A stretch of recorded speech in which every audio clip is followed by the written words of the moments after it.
But let's get into these power rankings. We spent a lot of time on these. Some beautiful graphics that will cut off our faces in a second here, but we want to show them to you so you guys can all look at the top 30 teams in baseball. First, we broke them up in sections of 10, and so we got the top 10 teams and the game right now.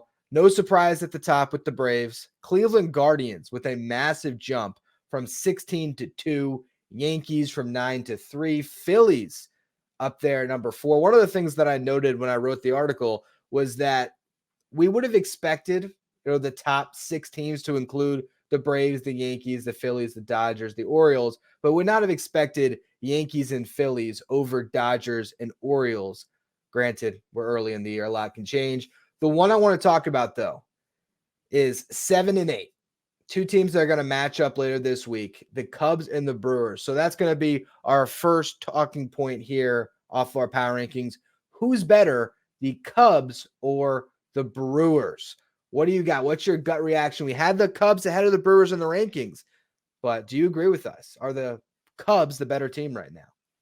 Certainly after the momentum that they built on Wednesday night in Queens, I'd probably have to give that edge to the Cubs. Now, unfortunately, we're not going to see Shota Imanaga, as you said.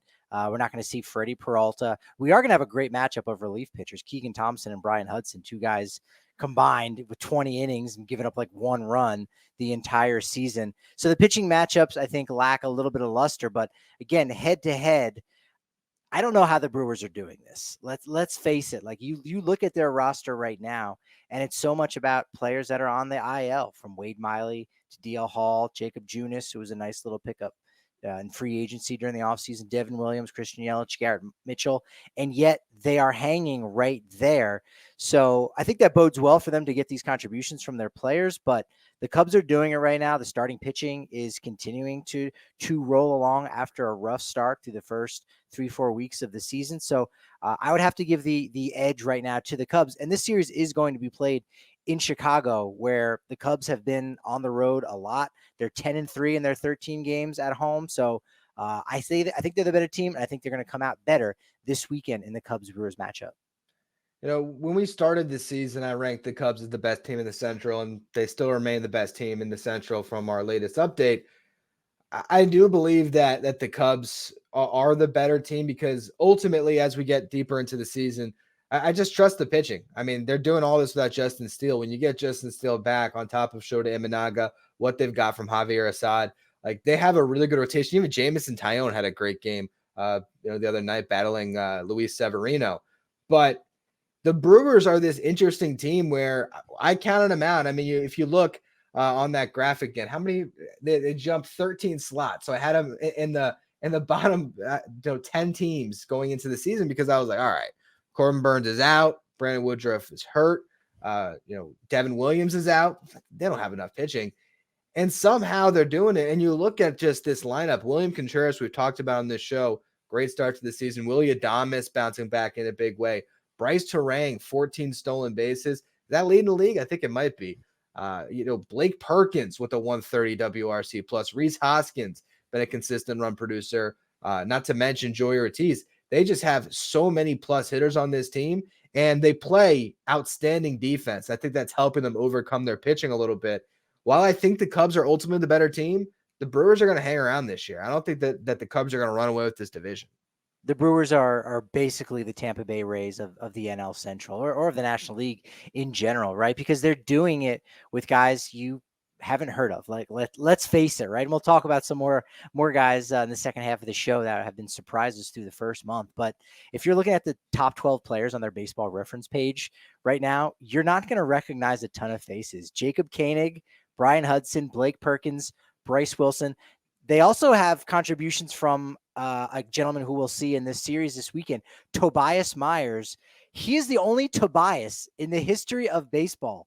So we're talking some unique guys. Hobie Milner, who's been passed around a little bit. Only Hobie in the history of baseball. They've got Abner Uribe, who just got suspended. Believe it or not, there's been 2 other Abners. You got a DL, only DL in the world. Yeah. A JB. You got a Jacob with a K. A Tiago with a Y. I don't know how they're doing it, Ryan. Well, it's funny. I'm looking at these same pitchers right now, and to see Bryce Wilson with 24 innings and not a traditional starter, I guess he's opened some games, but that's pretty nuts. The way that they manage, you look like who are the 5 starters on the Brewers right now? I don't think they have 5 starters. And Wade Miley, like you said, just went down. It's Freddie Peralta, Joe Ross, Colin Ray, and I don't even know what else they got going on. And yet here they are right in the thick of this division race. Yeah, it's an organizational thing, fitting guys in, picking up slack, right? They've got depth in the minor leagues, and that's been the biggest part that you kind of touched on, is this idea that they're giving opportunities to these new guys, and they're not necessarily excelling. They don't have to. They just need to be a cog in that system. We saw it from Tyler Black in his big league debut, contributing in that capacity at third base. So they're doing it. It's a system that they've got there that's been working out for them really well. It's made them underdog, I think, with the Cubs, who the Cubs have long been underdogs throughout the entire history of that organization. But they're big dogs now, and they very much have gone out and spent their names. I mean, you even look at some of the depth that they have on their bench, where you say Patrick Wisdom can't get any at bats. Sure, he's not a world beater, but that's quality depth to have. Him and Nick Madrigal, pretty much 2 bench guys that you have, where on a lot of other teams, they might be starting, 75% of the week. So the way the Brewers have been doing it has been really impressive, despite the fact that we don't really know who these guys are, because they're just establishing themselves, because so many dudes are on the IL right now for them. Yeah, I think it'll be really fascinating to see if they can keep this up, if they can stay in this race all year. I'm done doubting them, is where I'm at with the Brewers. But you look at what the Cubs have. I mean, whenever they get Bellinger back, that's obviously going to be a big lift. But just watching the last couple of days against the Mets, for one, Dansby Swanson still, I think, remains one of the most underrated players in baseball. He plays such a good shortstop. Really the defense. Now you have Pete Crow-Armstrong running down flat balls in the outfield. So, and Ian Happ is great in left too. So they just have a lot of really good defenders on that team. I do have a little bit of questions about how much offense they're going to get moving forward here until they get Bellinger back. But ultimately, I think when you look at that rotation too, it's too much talent for me to believe that the Brewers are going to catch them this year. So I say Cubs are definitely better, and that's why we ranked them ahead of them in the power rankings here. Yeah, no, it makes sense. I think both these teams have really good and effective bullpens of guys that, again, are created out of a system. Joel Payamps is a guy who's in his early 30s, is still yet to reach free agency, was actually a Rockies minor league guy, and he's closing games for them. He stepped up in a big way in the absence of Devin Williams being on the IL. I think you're seeing that in the Cubs bullpen too. So, this is going to be a really good series for 3 days on the north side. And again, despite the loss of some of the star power that we've mentioned for the Brewers and Cody Bellinger, it's still going to be really good baseball. And you got Craig Counsell against his former team, not in Milwaukee just yet. That's going to be even spicier. But even still, this will be the first taste of that matchup between these two clubs.